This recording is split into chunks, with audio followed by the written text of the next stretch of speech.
Ito pala ang kwento at kasaysayan ng lungsod ng Intramuros sa Maynila. Halika mga kakwento, samahan ninyo ako at alamin natin. Ang Intramuros, na kilala bilang napapaderang lungsod o walled city, ang makasaysayang puso ng Maynila. Itinatag ito ng mga Espanyol noong 1571 at nagsilbing sentro ng kanilang kapangyarihang kolonyal sa loob ng mahigit 300 taon. Ang kasaysayan nito ay isang mahaba at masalimuot na salaysay ng pananakop, pag-unlad ng arkitektura, pagkawasak dulot ng digmaan, at patuloy na pagpapanumbalik. Panahon ng pananakop ng Espanya, 1571 hanggang 1898. Nagsimula ang kwento ng Intramuros sa lugar na dating tinatawag na Maynilad, isang pamayanang pinamumunuan ni Raja Suleiman bago dumating ang mga Espanyol. Matapos ang ilang buwang labanan, nakipagkasundo ang mananakop na si Miguel Lopez de Legazpi sa mga lokal na pinuno at idineklara ang Maynila bilang bagong kabisera ng kolonya ng Espanya noong June 24, 1571. Pagkakatatag at konstruksyon. Naging malinaw ang pangangailangan ng matibay na depensa matapos salakayin at sirain ng piratang Tsino na si Limahong ang unang kahoy na kuta noong 1574. Dahil dito, sinimulan ang pagtatayo ng makapal at mataas na pader na bato at mga moog sa ilalim ni Gobernador General Santiago de Vera. Nagpatuloy ang konstruksyon sa ilalim ng iba pang Gobernador General hanggang ika-19 na siglo.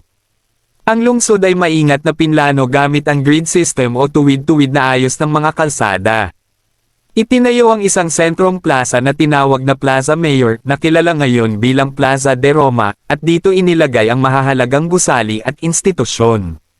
Sentro ng kapangyarihan. Sa loob ng maraming siglo, ang Intramuros ay eksklusibong tirahan ng mga Espanyol at naging sentro ng pamahalaan, relihiyon, at ekonomiya ng Spanish East Indies. Dito matatagpuan ang mga gusali ng pamahalaan tulad ng Ayuntamiento at Palacio del Gobernador, pati na rin ang Manila de Cathedral.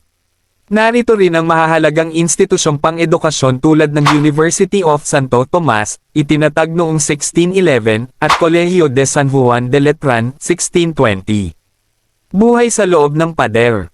Ang lungsod ay napapalibutan ng makakapal at matataas na pader, umaabot sa 6 na metro ang taas at halos 3 kilometro ang haba, kasama ang isang moat o kanal na nagsilbing proteksyon laban sa mga mananakop tulad ng mga Olandes at mga Briton na pansamantalang nakasakop noong 1762, pati na rin laban sa mga pag-aalsa ng mga katutubo. Ang pang-araw-araw na buhay ng mga Espanyol sa loob ng pader ay masasabing maginhawa at mabagal ang takbo, may umagang gawain, siyesta o pahinga sa tanghali, at mga pagtitipong panlipunan. Malaki ang kaibahan nito sa buhay sa labas ng pader, Extramuros, kung saan naninirahan ang mga Pilipino at mga mangangalakal na Tsino. Panahon ng mga Amerikano at Hapones, 1898 hanggang 1945. Pananakop ng mga Amerikano. Matapos ang digmaang Espanyol-Amerikano, napunta sa kamay ng Estados Unidos ang Pilipinas. Noong 1898, itinaas ang bandila ng Amerika sa bilang simbolo ng kanilang pagkuha ng kapangyarihan. Nagpatupad ang mga Amerikano ng malalaking pagbabago sa lungsod.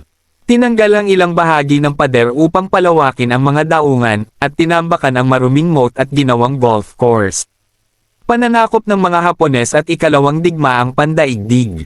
Noong ikalawang digmaang pandaigdig, sinakop ng mga Hapones ang Intramuros at ginamit ang Fort Santiago bilang kulungan at himpilan ng kanilang hukbo.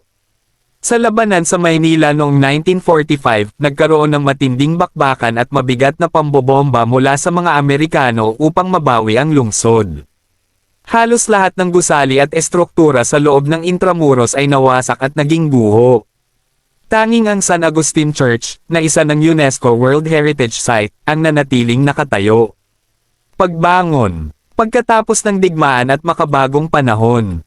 Pagkatapos ng digmaan, nilinis ang lugar at unti-unting sinimulan ang muling pagtatayo.